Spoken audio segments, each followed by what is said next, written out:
Hi friends, ఎలా ఉన్నారు అందరూ? నేనైతే బాగున్నా, మీరందరూ కూడా బాగున్నారు అనుకుంటున్నాను.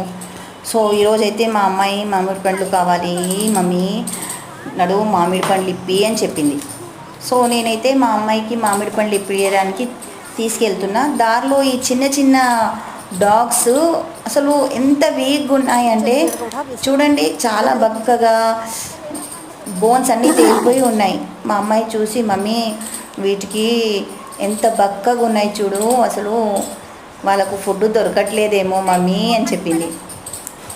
వీళ్ళకు రోజు వచ్చి బిస్కెట్స్ వేస్తే బాగుంటుంది మమ్మీ అని చెప్తుంది. సర్లే అన్న, ఓకే మామిడి పండ్లు తీసుకున్నాము, మళ్ళీ రిటర్న్ వస్తుంటే మమ్మీ నాకు బిస్కెట్ ప్యాకెట్ కావాలి అని అడిగింది. సో ఎందుకు మా బిస్కెట్ ప్యాకెట్ ఇప్పుడు, నీకు మామిడి పండ్లు తీసుకెళ్తున్నాం కదా అంటే, కాదు నాకు ఇప్పి, నువ్వు కావాలి అని చెప్పింది. ఓకే అని ఇప్పించాను. సేమ్ కుక్కలు ఉన్న ప్లేస్కి వచ్చాక మా అమ్మాయి ఆ ప్యాకెట్ ఓపెన్ చేసి ఒకటొకటి వాటికి ఇట్లా అందిస్తుంటే నేను షాక్ అయిపోయినా.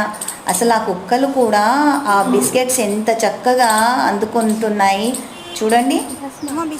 అసలు నిజంగా వాళ్ళకి ఎంత ఆకలి ఉండి ఉంటుంది. అసలు వాళ్ళు అలా తింటుంటే నేనైతే కుక్కలంటే భయపడతా. మా అమ్మాయికంట చాలా ఇష్టం. తను ఎంత ధైర్యంగా చేతికి అందిస్తుంది, వాళ్ళ నోటికి అందిస్తుంది, ఆ బిస్కెట్స్ తెంపి మరీ తినిపిస్తుంది. నేనైతే అంత ధైర్యం చేయలేనండి, తనకైతే అంత ధైర్యం చేస్తుంది, తినిపిస్తుంది. నేనే ఇంకా భయపడుతున్నాము, అంత చెయ్యకు, ముట్టకు, అలా ఏమైనా చేస్తాయేమో అని నేనే భయపడుతున్నా. తనైతే ముద్దుగా మంచిగా ఉంది.